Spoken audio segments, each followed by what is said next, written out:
ETF index mutual funds నేర్చుకుని stock మార్కెట్లో రాణించాలనుకుంటున్నారా? వెంటనే ఈ నెంబర్కి కాల్ చేయండి. నమస్తే, వెల్కమ్ టు సుమన్ టీవీ. ప్రస్తుతం మనతో పాటు ఉన్నారు stock market analyst Sundar Rama Reddy గారు. సార్తో మాట్లాడదాం. నమస్తే సార్. నమస్తే. సార్, మ్యూచువల్ ఫండ్స్ లో ఎన్ఏవి, నెట్ అసెట్ వాల్యూ అంటే ఎంత వరకు డ్రాప్ అయింది అంటే ఏం చెప్తారు? మార్కెట్ అంటే ఇప్పటిదాకా మనం చూసుకున్నాం అనుకోండి, యావరేజ్ మీద మెజారిటీ సెక్టర్స్ ఎనీవేర్ బిట్వీన్ ఒక 8 to 15% దాకా డౌన్ అయింది entire all the sectors. Bank Nifty చూసాం అనుకోండి, అండ్ 8% పడింది ఆల్ టైమ్ హై నుంచి, జస్ట్ 8%. అండ్ ఆటో నిఫ్టీ చూసాం అనుకోండి 17% డ్రాప్ అయింది. అంటే ఎక్కువ పడింది ఆటో నిఫ్టీ 17%.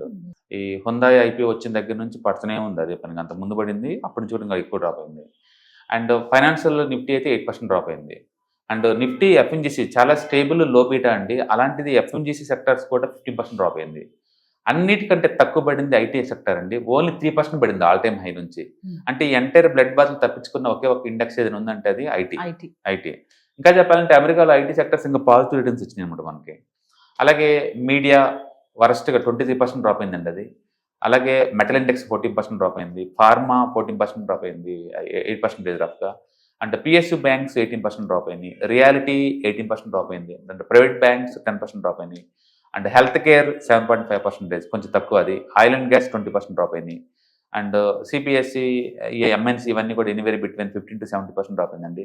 కాబట్టి ఆల్ దీని థింగ్స్లో వరస్ట్గా పడింది అంటే ఎక్కువ ఈసారి బ్లడ్ బాత్లో డిఫెన్స్ అండి.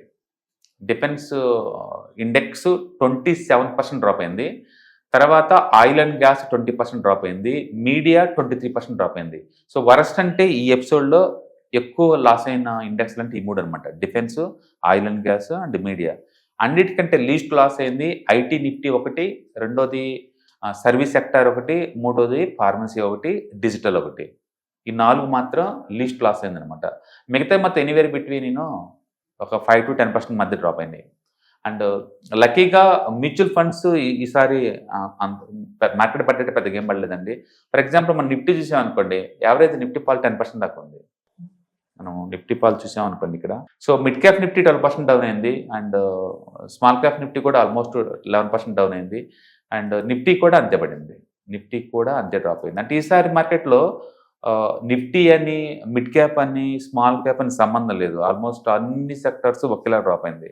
మామూలు మనం ఏమనుకుంటాం అంటే స్మాల్ క్యాప్స్ ఎక్కువ పడతాయి, లార్జ్ క్యాప్ పడవేమో అనుకుంటాం. బట్ ఈసారి అలా కాదు, almost large cap, mid cap సంబంధం లేకుండా అన్ని డ్రాప్ అయినాయి.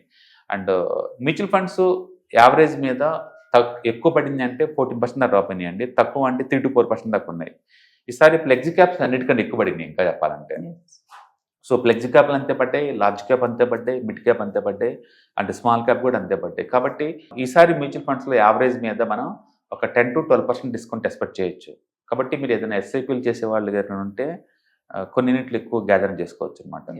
అంటే సార్, ఇప్పుడు మ్యూచువల్ ఫండ్ ఇన్వెస్టర్స్ ఎవరైతే ఉంటారో నెట్ అసెట్ వాల్యూ పట్ల అలర్ట్గా ఉండాలి అంటే ఏం చెప్తారు?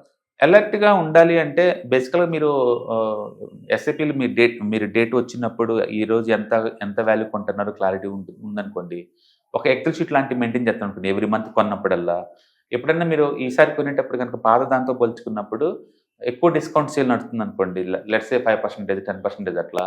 అప్పుడు ఏంటంటే మా నార్మల్ ఎస్ఐపీతో పాటు అడిషనల్ కొన్ని యూనిట్స్ కొనడం ద్వారా తక్కువ రేటుకే మనకి ఎన్ఏవి దొరుకుతుంది కదా, ఎక్కువ యూనిట్లు గ్యాదర్ చేసుకోవచ్చు.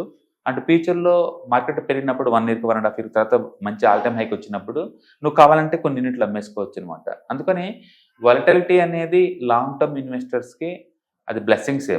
మనం అనుకున్నంత రిస్క్ అయితే కాదనమాట అది, ఇది ఎస్ఐపి పెట్టే వాళ్ళకి. ఒకవేళ మార్కెట్లో మీరు ఇంకా అసలు ఎంటర్ అవ్వలేదు అనుకుంటే కనుక ఇది సెకండ్ ఛాన్స్ లాంటిది అనమాట. మళ్ళీ ఎంటర్ అవ్వచ్చు మీరు, అండ్ యూనిట్లు గ్యాదర్ చేసుకుంటూ పోవచ్చు. మీరు కన్జర్వేటివ్ అయితే హైబ్రిడ్ తీసుకోండి, అగ్రెసివ్గా ఉంటే మిడ్ క్యాప్ లేదా లార్జర్ మిడ్ క్యాప్ తీసుకోవచ్చు. అంటే డ్రాప్ అవ్వడానికి రీజన్స్ ఏముంటాయి సార్? సైకలాజికల్ ఫియర్ ఉంటుందండి ఎక్కువ మందికి పడుతున్నప్పుడు. అంటే ఇది పేపర్ లాస్ అయి ఉండొచ్చు, బట్ ఎండ్ ఆఫ్ ది ఏంటంటే రోజుకి మార్కెట్ డౌన్ అవుతా ఉంది, మళ్ళీ ఓపెన్ కాగానే మళ్ళీ డౌన్ అవుతుంది. అలా డౌన్ అయ్యేటప్పుడు స్ట్రెస్ అవుతారు. రెండోది, ఎవరన్నా బయట నుంచి అప్పు తీసి మరీ తెచ్చారనుకోండి, వాళ్ళు స్ట్రెస్ అవుతూ ఉంటారు. అండ్ క్రెడిట్ కార్డ్ లోన్స్ తీసి పెడతారు కొంతమంది అప్పు తీసి మరీ చేస్తుంటారు, వేరే వేసే టైం పెడుతుంటారు. అలాంటి వాళ్ళు ఏంటంటే మార్కెట్ పట్టణం స్టార్ట్ అయినప్పుడు టెంపరీగా స్ట్రెస్ అవుతూ ఉంటారు బేసికల్గా. అందుకని చాలా మంది ఏంటంటే మళ్ళీ స్టేబుల్ అయిన తర్వాత చూసుకోవచ్చు అని చెప్పేసి అంటే ప్రస్తుతానికి ఆపేస్తారు.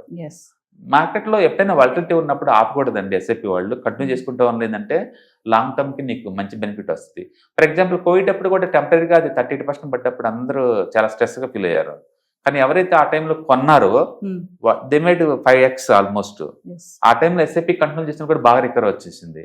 కాబట్టి డిస్కౌంట్ సేల్ ఇప్పుడు నొత్తే స్టాక్ మార్కెట్లో మీరు వదలొద్దు. మీరు దాన్ని ఎన్కాష్ చేసుకోవడం బెటర్ అనమాట. ఎప్పుడు ఎకానమీ ఇలా ఉండదండి. ఒక వర్షాకాలం తర్వాత మళ్ళీ ఎండాకాలం తర్వాత మళ్ళీ వర్షాకాలం ఎలా రొటేట్ అవుతూ ఉంటుందో, అమావాస్య తర్వాత పొన్నం తర్వాత అమావాస్య ఎలా రొటేట్ అవుతుంటాయో స్టాక్ మార్కెట్లో ఈ సైకిల్స్ కూడా రొటేట్ అవుతూనే ఉంటాయి. అందుకని గోల్ ఓరియంటెడ్ ఉండాలి తప్ప మీ ఇన్వెస్ట్మెంట్స్ ఎప్పుడు కూడా ఎమోషనల్గా ఉండకూడదు. కాబట్టి కంటిన్యూ చేయొచ్చు మనం. ఈ మ్యూచువల్ ఫండ్స్ ఈ ఎన్ఏవి సార్ ఎలా క్యాలిక్యులేట్ చేస్తారు?